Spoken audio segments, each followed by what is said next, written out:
الله حق تقاته ولا تموتن إلا وأنتم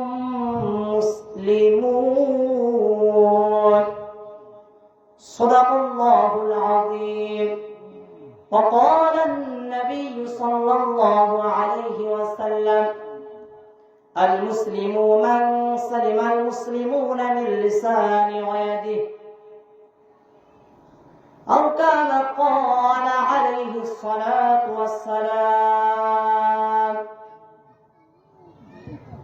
ইমানের পথে অবিচল থেকে আমার মরণ যেন হয় ইমানের পথে অবিচল থেকে আমার মরণ যেন হয় তোমার কাছে মিনতি আমার তোমার কাছে মিনতি আমার মহামহিম দয়াময় ইমানের পথে অবিচল থেকে আমার মরণ যেন হয় লা ইলাহা ইল্লাল্লাহ জিকির করি মুহাম্মদের সাথে জিকির করি লা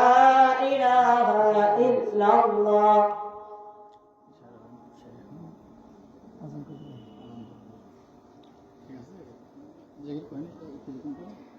লা ইলাহা ইল্লাল্লাহ আমার আল্লাহ দয়াময় আল্লাহকে দেখিবার মনে নাই আমার নবী প্রেমময় নবীকে দেখিবার মনে নাই বলেন নবীকে দেখতে মন চায় না সবার আওয়াজ দিয়ে বলেন আমার আল্লাহ দয়াময় আল্লাহকে দেখিবার মনে নাই আমার নবী প্রেমময় নবীকে দেখিবার মনে নাই একবার দেখিলে নবীর মুখ রইবে না কোনো দুঃখ সকলে বলেন একবার দেখিলে নবীর মুখ রইবে না কোনো দুঃখ যে দেখিবে তাহার জন্য জাহান্নামের আগুন হারাম হয় আমার আল্লাহ দয়াময় আল্লাহকে দেখিবার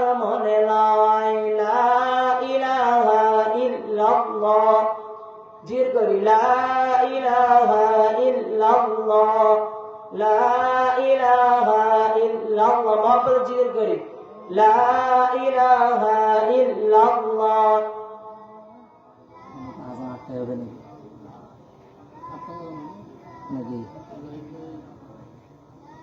লা ইলাহা ইল্লাল্লাহ লা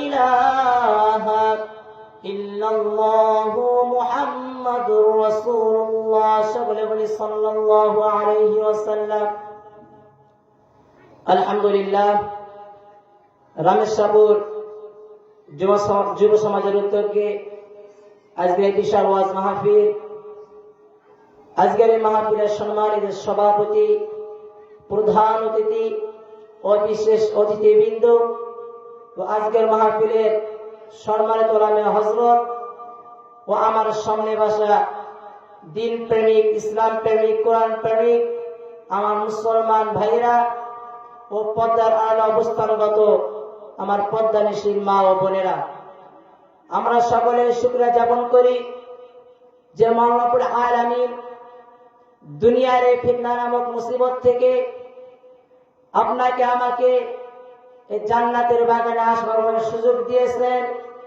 যে মহান রব্বুল আলামিন আমাদের যুবক ভাইদেরকে ফ্রি ফায়ার পাবজি নামক ভাইরাস থেকে হেফাজত করে জান্নাতের বাগানে আসবার বসবার সুযোগ আর তৌফিক দিয়েছেন এজন্য সকলে মহান মালিকের দরবারে শুকরিয়া আদায় করি সকলে বলি আলহামদুলিল্লাহ আর একবার দিল থেকে শুকরিয়া আদায় করি মাওলার শুকরিয়া আদায় সব সময় দিল থেকে বলি আলহামদুলিল্লাহ আরো একবার আলহামদুলিল্লাহ।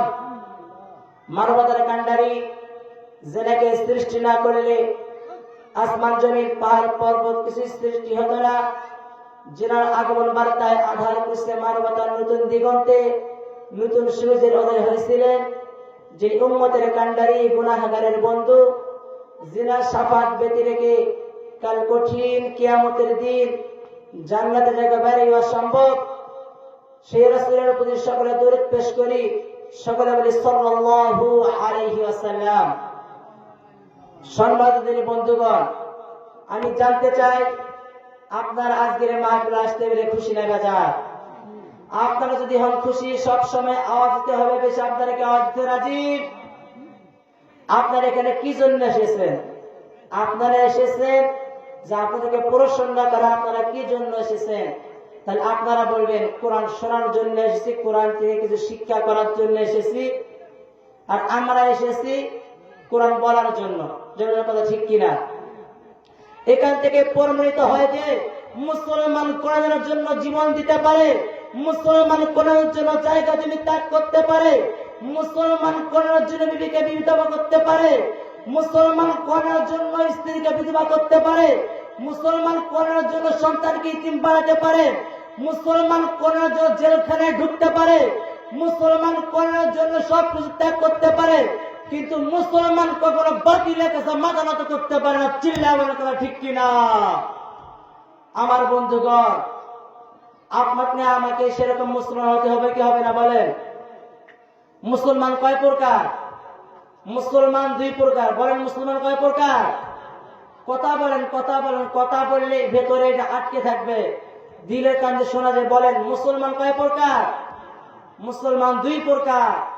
এক প্রকার মুসলমান জন্ম থেকেই মুসলমান, মুসলমান ঘরে জন্মগ্রহণ করলেই মুসলমান।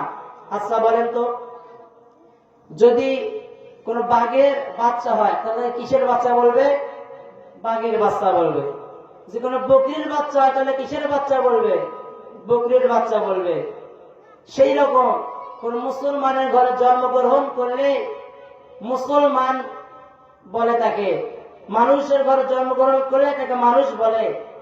কিন্তু মুসলমান যে দুই প্রকার, আপনি আমি জন্ম থেকে মুসলমান, এই জন্য শুকরিয়া দিকে আলহামদুলিল্লাহ। আপনি আমি জন্মের পর থেকে আপনার আমার কানে,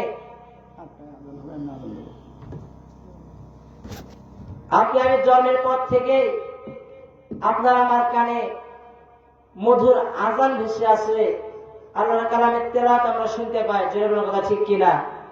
এই জন্য আমরা শুকরিয়া আদায় করি আলহামদুলিল্লাহ।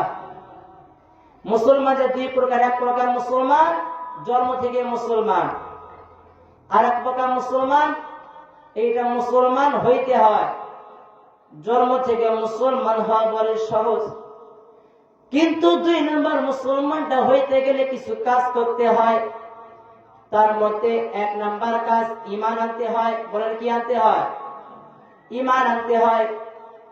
আপনি আমি যে কালিমা পড়েছি লা ইলাহা, সকলে বলেন লা ইলাহা ইল্লাল্লাহু মুহাম্মাদুর রাসূলুল্লাহ।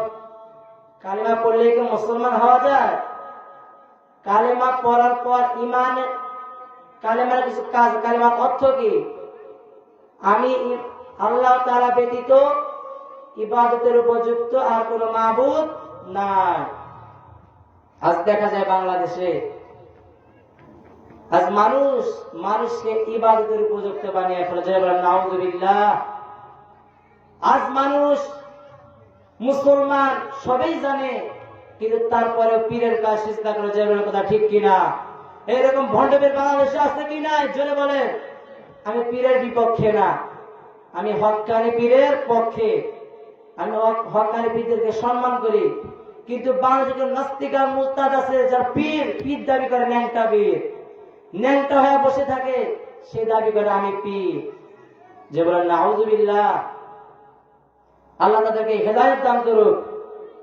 আমি যে কথাটা বলতেছিলাম যে মুসলমান দুই প্রকার, এক প্রকার মুসলমান জন্ম থেকে মুসলমান, দুই নাম্বার মুসলমান হইতে হয়, ঈমান আনতে হয়, ইয়াকিন আনতে হয়, আল্লাহর ইবাদত করতে হয়, মুসলমান হতে হয়। তো খাঁটি মুসলমান কাকে বলে? প্রকৃত মুসলমান কে? আল্লাহ রাসূল বলেন, আল মুসলিমু মান সালিমাল মুসলিমুনা মিন লিসানি ওয়া ইয়াদিহি। খাঁটি মুসলমান ওই ব্যক্তি যাহার হাত ও মুখ হইতে অপর মুসলমান নিরাপদ থাকে। আপনি আমি কি খাঁটি মুসলমান? আপনি আমি নিজে জানতে পারবো, আপনারা নিজে জানেন কে খাঁটি মুসলমান আর কে হইতে পারেননি। রাসূল কি বলেন? যাহার হাত ও মুখ হইতে অপর মুসলমান নিরাপদ থাকে। আপনার আমার তো এমন অবস্থা, কারো কাছে আম দেখলে, কারো কাছে কাঁঠাল দেখলে হাত সামনে রাখতে পারে না। যে কথা ঠিক কিনা ভাই? বড় দুঃখজনক ব্যাপার। এই জন্য আল্লাহ তাআলা আপনাকে আমি খাঁটি মুসলমান তৌফিক দান করে, আমিন। তো খাঁটি মুসলমানের ব্যবহার কেমন হবে? খাঁটি মুসলমানের ইয়াকিন কেমন হবে? হযরতে ইব্রাহিম বিন আদহাম রাহমাতুল্লাহি আলাইহি, ইব্রাহিম হইতেছেন বলকের বাদশা। তার বাবা আদহাম রাহমাতুল্লাহি আলাইহি, বলেন নাম কি? আদহাম রাহমাতুল্লাহি আলাইহি, বড় একজন বুজুর্গ। তো একদিন আদহাম রাহমাতুল্লাহি আলাইহি এক নদীর পাশ দিয়ে যাইতেছে। আমার বন্ধুগণ, গভীর মনোযোগ দিয়ে শোনেন রে বন্ধু, কোন দিকে মনোযোগ দিবেন না রে বন্ধু, আমার দিকে মনোযোগ দেন রে বন্ধু। এবার আদম রাহমাতুল্লাহি আলাইহি নদীর পাশ দিয়ে চলে যায়। নদীর পাশ দিয়ে যাইতেছে, পেটে বড়ই ক্ষুধা। বলেন কি? পেটে বড়ই ক্ষুধা। আদম রাহমাতুল্লাহি আলাইহি পেটে বড়ই ক্ষুধা। আদম রাহমাতুল্লাহি আলাইহি ক্ষুধার্ত অবস্থায় নদীর সাইড দিয়ে যাইতেছে, নদীর পাশ দিয়ে যাইতেছে। নদীর মধ্যে স্রোত ছিল, এই স্রোতের কারণে নদী দিয়ে একটা আপেল ভেসে আসতেছিল। বলেন কি ভেসে আসতেছে? একটা আপেল ভেসে আসতেছে। তো আদম রাহমাতুল্লাহি আলাইহি এবার আপেলটা দেখে লোভ সামলাইতে পারলেন না। এবার আদম রাহমাতুল্লাহি আলাইহি আপেলটা দেখলেন। আপেলটা দেখে পেটে বড় ক্ষুধা, লোভ সামলাইতে না পেরে, কোনো কিছু না ভেবে আপেলটা হাত দিয়ে নিলেন, নিয়ে খেয়ে ফেললেন। এবার আদম রাহমাতুল্লাহি আলাইহি যখন আপেলটা পুরোটা খেয়ে ফেললেন, পুরোটা খেয়ে ফেলার পর আদম রাহমাতুল্লাহি আলাইহি চিন্তা করেন, আহারে আমি যে আপেলটা খাইলাম, না জানি এই আপেলটা কোন বাগানের আপেল, না জানি রে এই আপেলটা কোন বাগানের আপেল, কোন মালিকের আপেল, আমি মালিকের না বইলা খাইয়া ফেললাম। এবার আদম রাহমাতুল্লাহি আলাইহি বড় টেনশনের মধ্যে পড়ে গেলেন। আমার বন্ধু এবার আদম রাহমাতুল্লাহি আলাইহি চিন্তা করলেন, আমি যে আপেলটা খাইলাম, এই আপেলটার কারণে যদি আমার মাওলা আমারে প্রসন্ন করে কিয়ামতের দিন, আদম তুই যে একটা আপেল খাইছস, অমুকের আপেল না কইয়া খাইছস, আমার মাওলা যদি আমারে প্রসন্ন করে, আমি আদম কি জবাব দিব? না জানি আমার এই ভুলের কারণে আমার মাওলা আমার জাহান্নামে দেয় নাকি। আদম রাহমাতুল্লাহি আলাইহি এবারে পেরেশানির মধ্যে পড়ে গেলেন, টেনশনে পড়ে গেলেন। এবার আদম রাহমাতুল্লাহি আলাইহি চিন্তা করে এক পর্যায়ে ভেবে গেলেন যে এই নদীতে যেহেতু আপেলটা ভেসে আসতেছিল, নিশ্চয়ই নদীর সাইডে কোনো বাগান আছে, নিশ্চয়ই নদীর সাইডে কোনো আপেলের গাছ আছে, এজন্য গাছ থেকে আপেলটা নদীতে পড়ে ভেসে ভেসে আসছে। এবার আদম রাহমাতুল্লাহি আলাইহি নদী ওই বাগানের খোঁজে চলে গেলেন। নদীর পাশ দিয়ে হাঁটতে হাঁটতে অনেকটা পথ চলে গেলেন। আমার বন্ধু, আমার মুরব্বী বাবাজিরা রে, গভীর মনোযোগ দিয়ে শুনুন রে বন্ধু। এবার আদম রাহমাতুল্লাহি আলাইহি অনেকটা পথ যাওয়ার পর নদীর সাইডে দেখতে পেলেন একটা আপেলের বাগান। আল্লাহু আকবার। অনেকটা পথ যাওয়ার পর নদীর সাইডে আপেলের বাগান দেখতে পেলেন। তো সঙ্গে মনে করলেন নিশ্চয়ই এই বাগান থেকে আপেলটাই পড়েছে, এই বাগান থেকে আপেলটা পড়ে নদীতে ভেসে যাইতেছিল, নিশ্চয়ই এই বাগানটাই হবে। এবার আদম রাহমাতুল্লাহি আলাইহি ওই বাগানের ভেতরে চলে গেলেন। অনেক খোঁজাখুঁজি করলেন। অনেক খোঁজাখুঁজি করার পর একটা বুড়িমাকে দেখতে পেলেন। একটা বুড়িকে দেখতে পেলেন, বুড়ি ডাক দিয়ে বলেন, বুড়ি মা গো, আল্লাহু আকবার, বুড়ি মা গো, আপনার এই বাগান থেকে একটা আপেল পড়েছিল বুড়িমা। ও বুড়িমা, এই বাগানটা, এই আপেলটা নদীর মধ্যে পড়ে নদী ভেসে যাইতেছিল, আমি বড় ক্ষুধার্ত ছিলাম, কোনো কিছু চিন্তা না করে আপেলটা খেয়ে ফেলছি। ও বুড়িমা গো, আপনি আমারে মাফ করে দেন গো বুড়িমা, আপনার আপেলের ঋণ পরিশোধ করে দেন গো বুড়িমা। আপনি যদি না পরিশোধ করে দেন, আমার মাওলার কাছে আমি কি জবাব দেব গো বুড়িমা? এবার আদম রহমাতুল্লাহি আলাইহি এবার যখন বুড়িমার কাছে কাগজে মেরে শুরু করলেন, আমার বন্ধু এ রামেশ্বরের যুবক ভাইরা রে, এ রামেশ্বরের মুরব্বী বাবাজিরা, গভীর মনোযোগ দিয়ে শোনেন বন্ধু। এবার আদম রহমাতুল্লাহ কাগজে মেরে শুরু করলেন। এবার এরপরে ডাক দিয়ে বলেন, বাবা তোমার নাম কি? বলে আমার নাম আদহার। বুড়ি মনে মনে চিন্তা করে, একটা লোক একটা আপেলের কারণে এত দূর এসেছে হেঁটে, এ কোন সাধারণ লোক হতে পারে না। এবার আদম রহমাতুল্লাহ ডাক দিয়ে বলেন, বুড়ি ডাক দিয়ে বলেন, বাবা এই বাগানের মালিক আমি একাই না গো বাবা। ও বাবা গো, এই বাগানের অর্ধেক মালিক হইলাম আমি, আর বাগানের অর্ধেক মালিক হইলেন বলকের বাদশাহ। এবার আদম রহমাতুল্লাহ ডাক দিয়ে বলেন, বুড়িমা গো, তাহলে আপনি আমার অর্ধেক ফলের ঋণ পরিশোধ করে দেন। বুড়ি বলেন, বাবা যাও, আমি তোমার অর্ধেক ফলের ঋণ পরিশোধ করে দিলাম, আর অর্ধেক ফলের ঋণ যদি তুমি পরিশোধ করে নিতে চাও, তাহলে তোমাকে বলকের বাদশার কাছে চলে যেতে হবে। এবার আদম রহমাতুল্লাহ আলাইহি বুড়ির কাছ থেকে অর্ধেক আপেলের ঋণ পরিশোধ করে নিলেন। অর্ধেক আপেলের ঋণ পরিশোধ করে নিয়ে এবার বাদশার দরবারে চলে গেলেন। আদম রহমাতুল্লাহ আলাইহি ছিলেন একজন গরিব মানুষ, গায়ে ভালো কাপড় ছিল না, গায়ের কাপড়ের অবস্থা খুবই খারাপ। এবার আদম রহমাতুল্লাহ আলাইহি বাচ্চার দরবারে যা, বাচ্চা দরবারে যখন ঢুকতে চায়, রাজমহলে ঢুকতে চায়, তো দারোয়ান আটকে দিয়েছে। দারোয়ান থেকে কি থাকে না বলেন? আমাদের সাধারণ চেয়ারম্যান এমপি তাদের পিছনে কত লোক থাকে, দেয়া করার জন্য কত পারমিশন নিতে হয়, কথা ঠিক কিনা? আর তিনি হলেন কি বলকের বাদশাহ, একজন বাদশাহ। তো বাচ্চার দরবারে দারোয়ানকে ডাক দিয়ে বলেন, দারোয়ান ভাই গো, ও ভাই আমি একটু বাচ্চার সঙ্গে দেখা করতে চাই। এবার দারোয়ান ডাক দিয়ে বলেন, ভাই আপনি কে? আপনারা তো চিনলাম না, আপনার তো গায়ের অবস্থা বড় খারাপ, আপনার গায়ের অবস্থা যে অবস্থা, আপনার ছিঁড়া কাপড়, এই ছিঁড়া কাপড় নিয়ে বাচ্চার দরবারে যাবেন, না জানি আপনি কোথাকার কোন পাগল। আদম রহমাতুল্লাহ আলাইহি ডাক দিয়ে বলেন, দারোয়ান ভাই গো,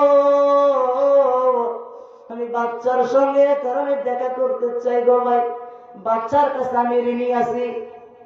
এবার যখন এভাবে দারোয়ান ঢুকতে যায় না, আদম রহমাতুল্লাহ আলাইহি ঢুকতে চায়। এবার ভেতর থেকে বাদশাহ দেখে ফেলে যে আদম রহমাতুল্লাহ, যে দারোয়ানের সাথে একটা লোক কথা কাটাকাটি চলতেছে। এবার বাচ্চা ডাক দিয়ে বলেন, দারোয়ান কি হয়েছে ওখানে? ওখানে তো চিল্লাচিল্লি করে, কেন কি হয়েছে? এবার দারোয়ান ডাক দিয়ে বলেন, বাদশাহ আপনার কাছে একটা লোক ঋণী আছে। বলেন, কি আছে? আপনার কাছে নাকি একটা লোক ঋণী আছে। এখন বাদশাহ বলে, দারোয়ান থেকে তাকে ছেড়ে যাও, দেখি সে আমার কাছে কি ঋণী আছে, দেখি সে কি ঋণী আছে, আমার কাছে পাঠিয়ে দাও। আমার বন্ধু, আমার মুসলমান ভাইরা রে, এবার আদম রহমাতুল্লাহি আলাইহি যখন ভেতরে ঢোকার পারমিশন দিয়ে দিলেন, আদম রহমাতুল্লাহি আলাইহি এবার ভেতরে চলে গেলেন। বাচ্চার ডাক দিয়ে বলেন, আদহা। বাচ্চা ডাক দিয়ে বলেন, যুবক তোমার নাম কি? আদম রহমাতুল্লাহ, আমার নাম আদহাম। বাচ্চা বলে, তাহলে এখানে কি জন্য এসেছো? আমার কাছে তোমার কিসের ঋণ? বলো তোমার আমার কাছে কিসের ঋণ? এবার আদম রহমাতুল্লাহ ডাক দিয়ে বলেন, বাচ্চা, অমুক বাগানের একটা ফল আমি না বইলা খাইছি, ওই বাগানের অর্ধেক মালিক নাকি বাচ্চা আপনি, অর্ধেক ফলের ঋণ আমার এই বাগানের বুড়ি পরিশোধ করে দিয়েছে, আপনি যদি আমার অর্ধেক ফলের ঋণ পরিশোধ করে দেন তাহলে আমি এখান থেকে চলে যাব। এবার বাচ্চা মনে মনে চিন্তা করে, অর্ধেক ফলের ঋণ পরিশোধ করে নেওয়ার জন্য রাজ দরবারে এসেছে, এ কোনো সাধারণ লোক হতে পারে না, এ কোনো সাধারণ মানুষ হইতে পারে না। এবার আদম রহমাতুল্লাহ আলাইহি যখন বাচ্চা চিন্তায় পড়ে গেলেন, বাচ্চা চিন্তা করলেন যে একে আমি পরীক্ষা করে দেখি কি রকম লোক। এবার বাচ্চা ডাক দিয়ে বলেন, বাবা আদম, আমি তোমার ফলের ঋণ পরিশোধ করে দেব, কিন্তু আমার শর্ত আছে। বলেন, কি আছে? শর্ত আছে। এবার বাচ্চা ডাক দিয়ে বলে, বাবা শর্ত আছে। আদম রাহমাতুল্লাহ বলেন, বাচ্চা কি শর্ত বলেন? এবার বাচ্চা ডাক দিয়ে বলেন, আদম, আমার প্রথম নাম্বার শর্ত হইতেছে আমার বাড়িতে তোমাকে থেকে 6 মাস কাজ করতে হবে। বলেন, কি করতে হবে? 6 মাস সকল কাজ করতে হবে রাজ দরবারে। এবার আদম রহমাতুল্লাহ ডাক দিয়ে বলেন, বাচ্চা গো, আপনার দ্বিতীয় সত্য কি বলেন? বাচ্চা বলেন, আদম, আগে প্রথম সত্য পূরণ করো, তারপর দ্বিতীয় সত্যের কথা বলবো।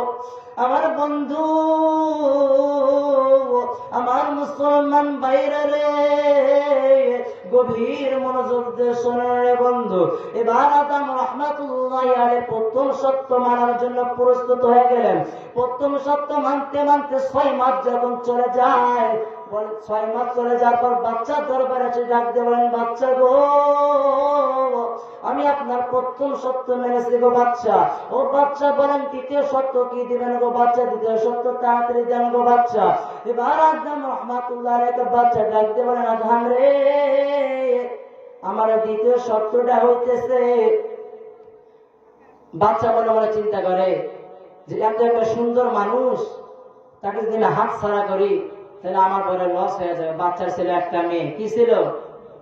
একটা মেয়ে ছিল, একটা মেয়ে কন্যা ছিল। এবার বাচ্চা ডাকতে বলেন, আমার দ্বিতীয় সত্য হইল আমার মেয়েকে তোমাকে বিবাহ করতে হবে। বলেন, কি করতে হবে? বিবাহ করতে হবে।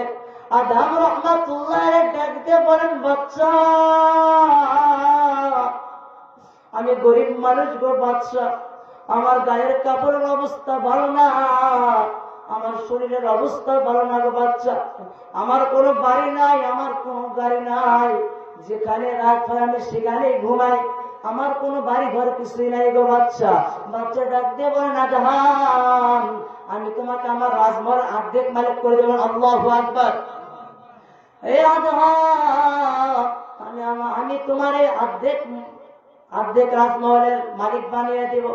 আদম রে, আমার মেয়েকে বিবাহ করো। আদম রাহমাতুল্লাহ মনে মনে চিন্তা করে, যদি বাচ্চার দ্বিতীয় শর্তটা না মানি তাহলে আমার তো ফলের ঋণ পরিশোধ হবে না। এবার আদম রাহমাতুল্লাহ আলাইহি যখনই বলবেন যে আমি বিবাহতে রাজি, বাচ্চা তার আগে বলে ফেলেন, আদম রে, আমার মেয়েকে বিবাহ করবি তো আগে ভালো করে জেনে রাখ, আমার মেয়েটা কিন্তু কানা, আমার মেয়ে বন্ধু, আমার মেয়ে চোখে দেখে না, আমার মেয়েটা ঠসা, আমার মেয়ে কানে শোনে না, আমার মেয়েটা বুবা, আমার মেয়ে কথা বলতে পারে না, আমার মেয়েটা পঙ্গু, আমার মেয়ে চলতে পারে না। আদম রাহমাতুল্লাহ আলাইহি দিলের মধ্যে একটাই চেতনা। বলেন, কি চেতনা? ফলের ঋণ পরিশোধ করে নিতে হবে। জয়ের কথা ঠিক কিনা? আদম রাহমাতুল্লাহ আলাইহি মনে একটাই চিন্তা, আমাকে যেভাবে হোক ফলের ঋণ পরিশোধ করে নিতে হবে। আদম রাহমাতুল্লাহ আলাইহি কিছু চিন্তা না করে বলেন, বাচ্চা, আমি বিবাহতে রাজি, আপনি বিবাহ আয়োজন করেন গো বাচ্চা। এবার বাচ্চা বিবাহের আয়োজন শুরু করে দিলেন। বিবাহ হয়ে গেল আদম রাহমাতুল্লাহ আলাইহি রাজকন্যার সঙ্গে।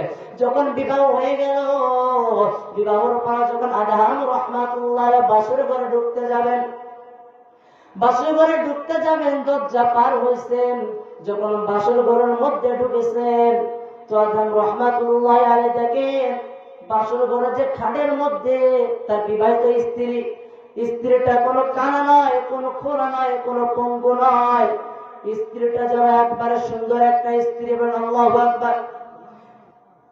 এবার আদম রহমাতুল্লাহ দৌড় দিলেন বাচ্চা দরজার, বাচ্চা আপনি তো আমারে বলেছিলেন আপনার মেয়ে নাকি অন্ধ, আপনার মেয়ে কানা, আপনার মেয়ে লুলা, আপনার মেয়ে বোবা, কারণ মিথ্যা বলেছেন।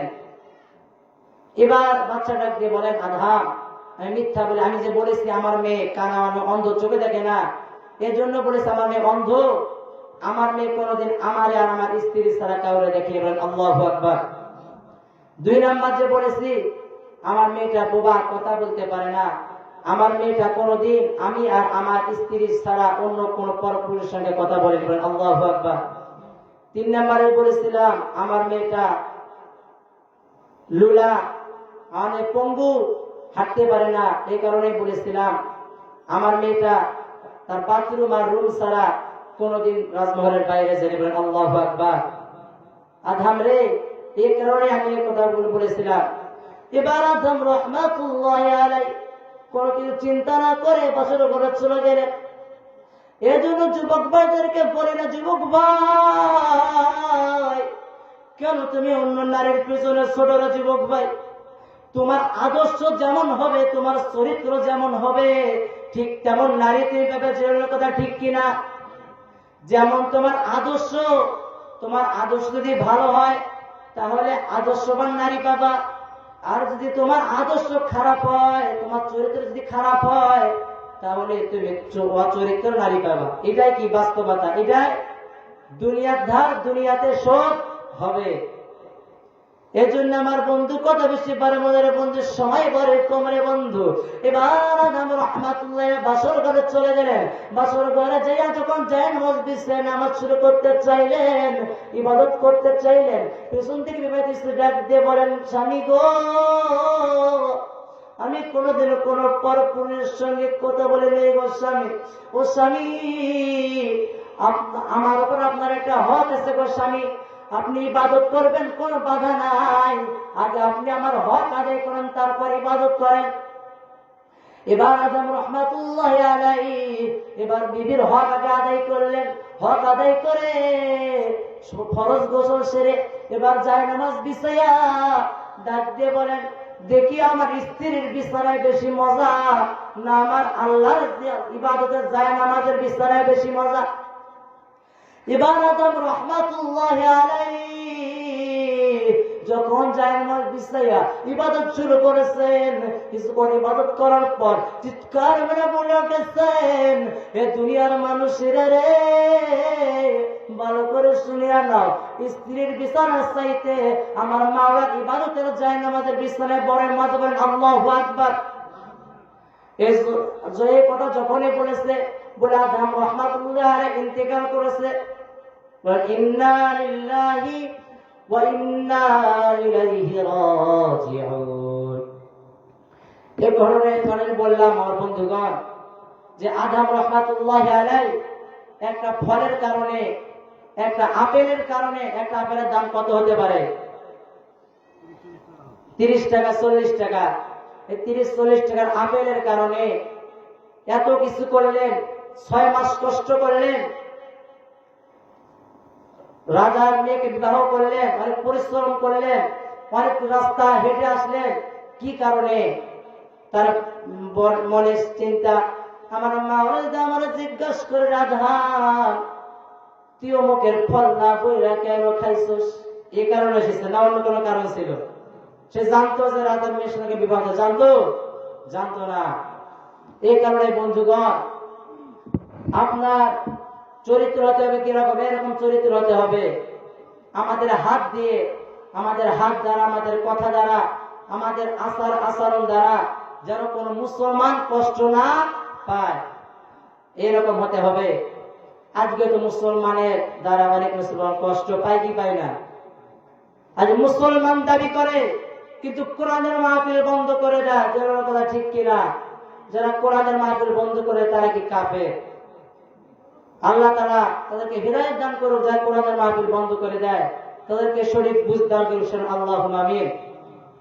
সময় শেষ, আজানের সময় হয়েছে। তো আমার বাণী আমি এখানে শেষ করলাম। আসসালামু আলাইকুম ওয়া রাহমাতুল্লাহি ওয়া বারাকাতুহু।